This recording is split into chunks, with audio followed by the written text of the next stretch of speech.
اب تیسری نماز جو ہم پڑھ سکتے ہیں جو نوافل میں ہے، جس کی بڑی فضیلت ہے، وہ نماز صلاۃ الضحیٰ. اب بہت سے لوگ پریشان ہوں گے اب یہ کون سی نئی نماز ہے صلاۃ الضحیٰ. صلاۃ الضحیٰ ہمارے علاقے میں الگ الگ ناموں سے پہچانی جاتی ہے، جس کو یا تو اشراق کہتے ہیں، یا تو چاشت کہتے ہیں، یا تو اوابین کہتے ہیں. یہ نماز ایک ہی ہے، اس کے نام تین ہیں. نماز کو کہتے ہیں عربی میں صلاۃ الضحیٰ، ظہر نہیں ضحیٰ. ٹھیک، یہ نماز کیا ہے اور کب پڑھی جائے؟ تو اگر صلاۃ الضحیٰ بالکل سورج نکلتے ہی پڑھی جائے، طلوع آفتاب کے فوراً بعد پڑھی جائے، تو اس نماز کو اشراق کہا جاتا ہے.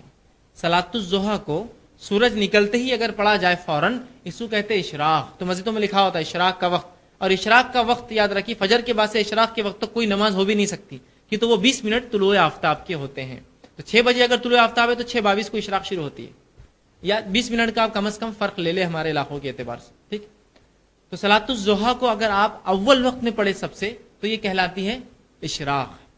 اس کی تعداد رکعتیں یاد رکھیے 2 سے لے کر 8 تک ہے. آپ اس کو مکمل 8 رکعت تک پڑھ سکتے ہیں، یاد رکھیے. رسول اللہ نے اس سے زیادہ نہیں پڑھی صلاۃ الضحیٰ. تو اگر آپ فوراً سورج نکلتے ہی پڑھتے 2 رکعت کر کے پڑھی، کم از کم 4 پڑھنا چاہیے، زیادہ زیادہ 8 کہتے ہیں علماء. تو کوشش کیجیے اگر آپ ایک سلام سے پڑھ رہے ہیں تو پھر 4 رکعت پڑھیے. اگر وہ 4 رکعتیں پڑھنا چاہتے ہیں ایک ساتھ، بہتر ہے کہ آپ 2 کر کے پڑھیں، اس میں زیادہ انشاءاللہ عزیز. یہ بھی بہرحال 4 رکعت میں ہر دن نوافل میں، لیکن سنت یہ ہے رسول اللہ نے عموماً نوافل کو 2 کر کے ہی پڑھا ہے. تو کوشش کیجیے 2 کر کے پڑھیں. تو 4 رکعت یا زیادہ 8 پڑھیے. تو فوراً سورج نکلتے پڑے تو یہ نماز کہلاتی اشراق. سورج نکلنے کے تھوڑی دیر بعد اگر آپ پڑھیں تو اس کو کہتے ہیں چاشت. ٹھیک، اور سورج اتنا اوپر آ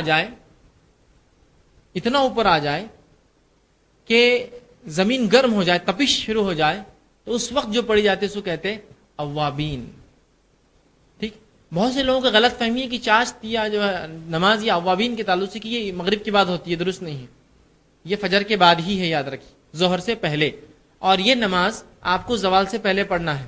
اشراق کہلائیں گی جب سورج نکلتے پڑھیں گے، بیچ میں کبھی پڑھیں گے تو چاشت. اور سورج جب ایسی بلندی پر آ جائے کہ گرم ہونا شروع ہو جائے زمین، اس کو کہتے ہیں اوابین. جب پڑھے جائیں اوابین کہتے ہیں. یہ اونٹوں کے بچے ہوتے ہیں جو کیا کرتے ہیں، صبح چونکہ رات میں بہت سردی ہوتی ہے، جو ہی سورج نکلتا ہے تو اونٹ کا بچہ کیا کرتا ہے، جب سورج نکلنا شروع ہوتا ہے جا کر ریت پر کھڑا ہو جاتا ہے. اور جب تک کھڑا ہوتا ہے جب تک کہ اس کو اتنی دھوپ نہ ملے کہ اس کے پیر گرم ہونے لگے. جب اس کے پیر گرم ہونے لگتے تو وہ لوٹ کر اپنی ماں کے پاس بھاگتا ہے. اس کو کہتا ہے اواب، پلٹنے والا. تو اونٹ کا بچہ پلٹ کر بھاگتا ہے اپنی ماں کے پاس کہ اب بہت گرم ہو گیا. اب ظاہر سی بات ہے ریت کو گرم ہونے اور اونٹ کے بچے کے کھر گرم ہونے کے لیے سورج اونچا ہونا ضروری ہے، اوپر آ جانا ضروری ہے، تبھی تو وہ تپش ہوں گی، جس کو ہمارے علاقے میں ہم کہیں گے 10 بجنا یا 11 بجنا، جب تپش دھوپ کی ہو جاتی ہے. اس کے بعد تو پھر زوال یاد رکھیے، 11:30 ہوگا تو پھر تو زوال، پھر ہو گیا ٹائم ختم اس کا.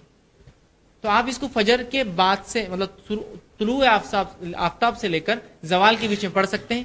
اول وقت میں پڑھی جائے تو اشراق، بیچ میں کبھی پڑھی جائے تو چاشت، اور آخر وقت میں 10:30 11 کے وقت تو یہ ہو جائیں گا اوابین. اس کی رکعتیں یاد رکھیے 8 ہے زیادہ سے زیادہ.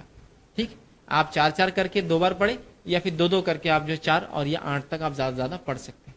تو یہ رہا تیسری نفل نماز جس کا ہم اہتمام کر سکتے ہیں. اور تینوں ایک میں آگے بہرحال چاشت، اوابین اور جو ہے اشراق.